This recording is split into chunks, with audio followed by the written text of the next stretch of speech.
Xin chào mọi người nhé. Hôm nay là mình sẽ tiếp tục làm cái đoạn video này cho mọi người xem nhé. Mấy hôm trước này thì mình đã làm một cái video về dịch vụ hack 4G cho mọi người xem rồi. Nhưng mọi người đã không hiểu được và cái file của nó thì đang lên level của Google, là Google đã phải cho mình cấp quyền thì mọi người mới tải được về. Hôm nay mình sẽ làm cái video này để hướng dẫn và chi tiết cho mọi người nhé. Mình sẽ có một cái nhóm Zalo cho mọi người để vào, khi mọi người vào được trong nhóm đó thì mình sẽ tải liên tục về những cái file mà mình mới nhất và chưa hết hạn nha mọi người nhá. Thì cái video hôm trước đó thì mình đã hướng dẫn rất cụ thể rồi, và những cái file đó thì mình đã sửa lại thì mọi người vẫn có thể tải download về để sử dụng bình thường như video trước. Nhưng mà hôm nay mình sẽ làm video này hướng dẫn chi tiết hơn cho mọi người để giải thích về những cái vấn đề bị lỗi hoặc là bị lỗi mọi người không vào được. Thì hôm nay là mình sẽ mình cũng tương tự như hôm trước thôi, là mình sẽ test luôn cho mọi người xem. Trước tiên là mình sẽ vào YouTube để xem có được không nhé. Hiện tại là mình đang bật cái phần mềm của mình là VPN ở trên đầu điện thoại của mình, là mình có thể vào xem thế nào được bình thường. Nhưng mà mình sẽ tap cái VPN của mình đi nhé. Mình sẽ vào VPN này, nên vào phần mềm này mình sẽ tắt cái VPN của mình đi. Đây, mình tắt VPN thì trên đầu điện thoại của mình là nó không còn hiển thị VPN nữa. Thì mình sẽ vào này. Đây, dung lượng của mình hiện tại đã hết này.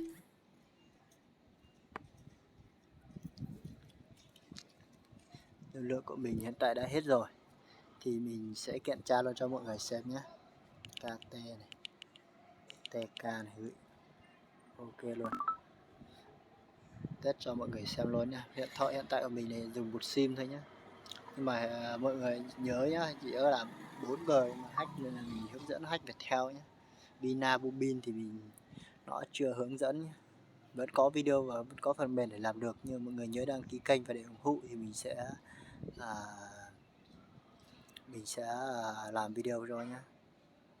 Hiện tại là dung lượng của mình là còn không mê thôi nhé.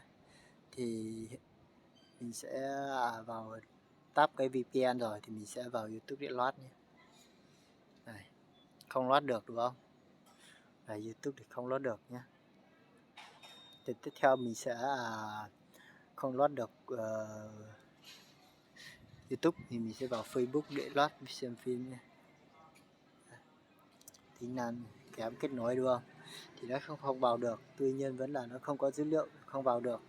Và mình sẽ hướng dẫn cho mọi người vào cách lấy file của mình nhé.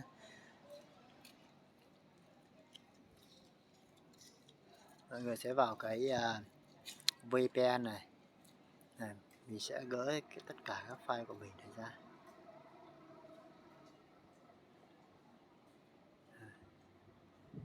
Mình sẽ gỡ cái file của mình ra.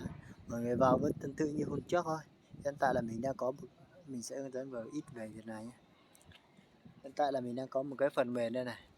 Đấy, phần mềm này vẫn là cái phần mềm Hackmart 43G Viettel nhé. Nhưng mà cái video này mọi người nhớ đăng ký kênh và để ủng hộ là mình sẽ làm một cái video tiếp tục về hướng dẫn cái phần mềm này. Hiện tại là cái phần mềm này đã vào được rồi, nhưng mà mình còn bổ sung thêm cái phần mềm này nữa, là mình sẽ chưa về hướng dẫn cái phần mềm đó. Và cái video tiếp theo mình hy vọng rằng mình sẽ làm video về đến cái phần mềm này. Thì tự nhiên các bạn sẽ tải cho mình cái phần mềm này nhé. Mình quên hỏi rồi, các bạn nhớ tải cái phần mềm này nhé. Tại cái phần mềm na test cái gì ấy này nhé. Các bạn vào CF Play, các bạn gõ cho mình là NAS này. Rồi là cái phần mềm này nhé. Đấy, cái phần mềm này nhưng mà nó hiện tại là không có dữ liệu đúng không? Thì không hiển thị được. Nếu mình chỉ nhập một lần thì nó hiện ra thôi. Về mới hết mạng mà đúng không?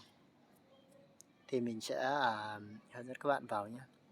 Các bạn tải được về thì sẽ có vào cái file đó sẽ nằm vào vị trí download nha mọi người nhé. Mọi người sẽ vào đây này, không phải vào cái này mới đúng. Hạ vào VPN này, các bạn chọn vào dấu cộng này, các bạn chọn vào với cái này. Đây, các bạn ok nhé. Sau đó sẽ truy cập vào này. Các bạn thì các bạn nếu mà ra được cái file thế này thì các bạn chọn trên này nhé, chọn trên này nhé. Đấy, các bạn chọn vào điện thoại các bạn nhé. File của các bạn ở thư mục nào thì các bạn bình thường các bạn download về là sẽ ở phần một download nhé. Nhưng mà mình nó không ở đấy, mình đã di chuyển hết vào cái data assay này rồi. Thì mình sẽ lấy cái file của mình nhé. Hiện tại là mình sẽ lấy cái file hiện tại nó là 5G hay 6G, hai cái file là mình vừa làm được đúng không, mình vừa tạo ra. Thì hai cái file này nó chơi có hết hạn, là đang sử dụng rất là mệt nữa, rất là bền đúng không. Thì mình sẽ vào con 5G nhé cho mọi người xem. Con 5G này mình xóa đi. Mình sẽ vào con 5G này nhé, mình sẽ vào chọn vào thêm một này. Đấy, hiện tại là mình sẽ ấn nút này nhé mọi người nhé, mình sẽ nút này nhé, sau đó mình ấn thế này nhé, thế này mình ấn cho nó chạy nhé, khi nó có cái chữ X này, mình chọn vào start này, start để kiểm tra dữ liệu của mình này. Hiện tại là dữ liệu đã có rồi nhé.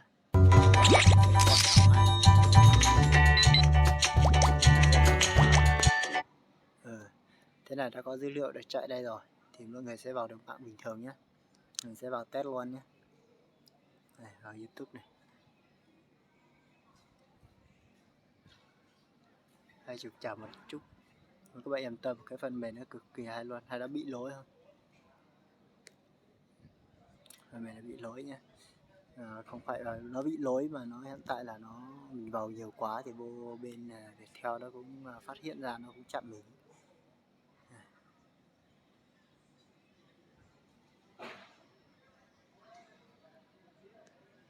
Mình sẽ thoát ra, mình sẽ vào lại nhé.